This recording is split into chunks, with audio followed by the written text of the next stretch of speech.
He built a YouTube empire by yelling at children, and when those children grew up, they left him behind. Morgz, the loudest kid on the internet, a thumbnail face, a punchline.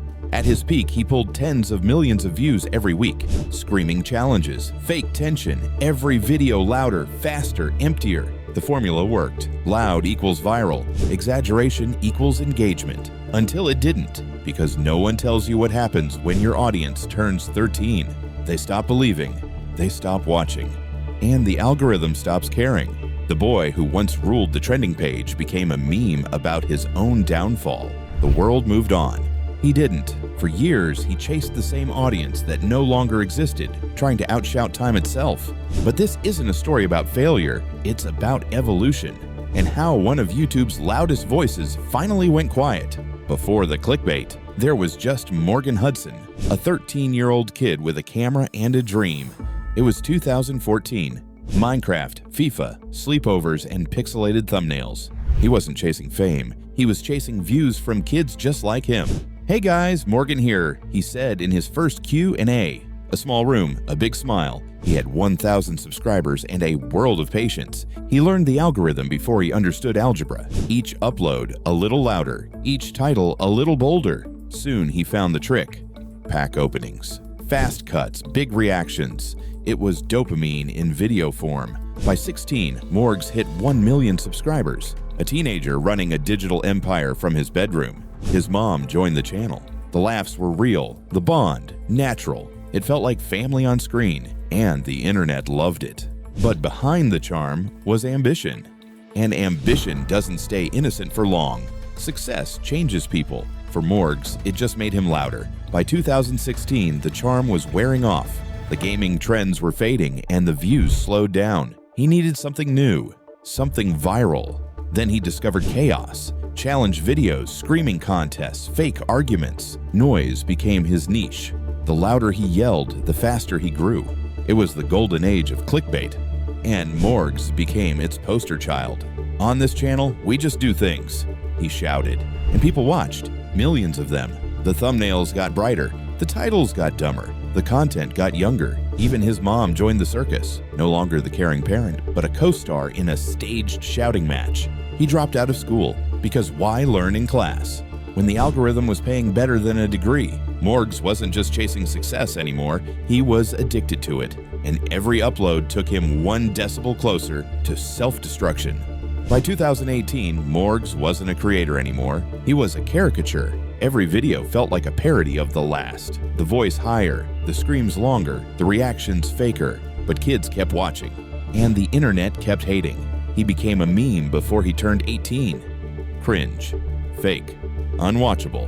Twitter, Reddit, YouTube, everyone united against him. He'd built an empire on volume, and now the noise was eating him alive. Commentary YouTubers lined up to take shots. Cody Ko, PewDiePie, DJ Cook. Each video another digital punch. Even PewDiePie's mockery went viral. 16 million views of humiliation. But the irony? Every insult boosted his views. Hate became marketing. Mockery became exposure. Morgz played along. "I love it," he said, smiling through the hate. And maybe he did. Because being hated was still being relevant. For the first time, he wasn't chasing fans. He was feeding his critics, and they couldn't look away. When the noise stopped working, Morgz turned to imitation. MrBeast was rewriting YouTube, bigger budgets, smarter ideas, and Morgz wanted in. He started copying thumbnails, titles, even challenges. Same fonts, same faces, same everything.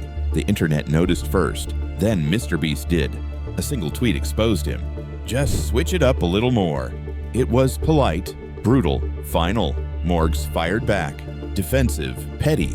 But it didn't matter. The screenshots spoke louder, the feud made headlines, commentary channels feasted, and for a brief moment, the outrage reignited his fame. He gained subscribers, not respect, views, not validation. By 2020, he hit 10 million, the loudest milestone of his life, and the emptiest. He'd copied his way to success, only to realize he'd replicated someone else's dream. And when the drama faded, so did he.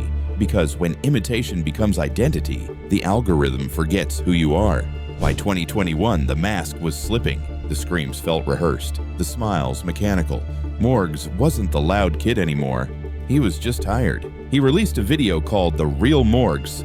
No shouting, no clickbait, just honesty. "I've been forcing this character for years," he admitted. The internet blinked. For the first time, he sounded human. He confessed to faking videos, to chasing trends he didn't respect, to losing himself inside his own creation. It wasn't scandalous, it was sad. The same audience that once mocked him now saw the exhaustion behind the meme. He wasn't quitting for fame, he was quitting for peace. But the algorithm doesn't reward silence, and honesty doesn't trend. His views plummeted, his relevance faded, and for the first time, Morgz stopped running. He built a career on pretending to be someone else. Now he had to learn how to be himself again. After years of screaming into cameras, Morgz tried something radical. He started talking like a person again. No dares, no countdowns, no chaos, just him. He wanted connection, not clicks. But his audience didn't follow because they never came for him. They came for the noise. The algorithm buried him. The kids moved on. And the internet that once mocked him now ignored him completely. He'd outgrown his own audience, and they'd outgrown him. His channel slowed to a crawl. Uploads trickled in, shorter, softer, real, but the views never came back. He wasn't hated anymore, he was forgotten. And maybe that was the point, because sometimes peace looks like failure when all you've known is chaos. Morgz had finally found authenticity, but the internet had already scrolled past. After 11 years online, Morgz finally pressed pause. He announced it in my final year on YouTube. No clickbait, no twist, just closure. "I'm done forcing the character," he said, and for once he meant it. The boy who dropped out for YouTube was now walking away from it. He didn't need the views anymore. He had peace, money, and a plan. Real estate, renovations, flipping ruins into homes, building something real after years of building illusions. His fans wished him luck. Even his critics fell silent because everyone understood. Morgz had grown up. He wasn't the loud kid anymore. He was the adult behind the camera, finally stepping out of frame. The algorithm forgot him. But that's okay, because for the first time, so did he. And in that silence, he found something louder than fame. Freedom. Every creator reaches the same crossroad, evolve or disappear. Morgz chose neither. He simply grew up. The camera stopped rolling. The lights went out. And for once, he didn't need them on. If you crave stories of creators who rise, burn out, and find themselves in the silence that follows, you're already in the right place. This is Tales Script Dash, where every viral legend meets reality.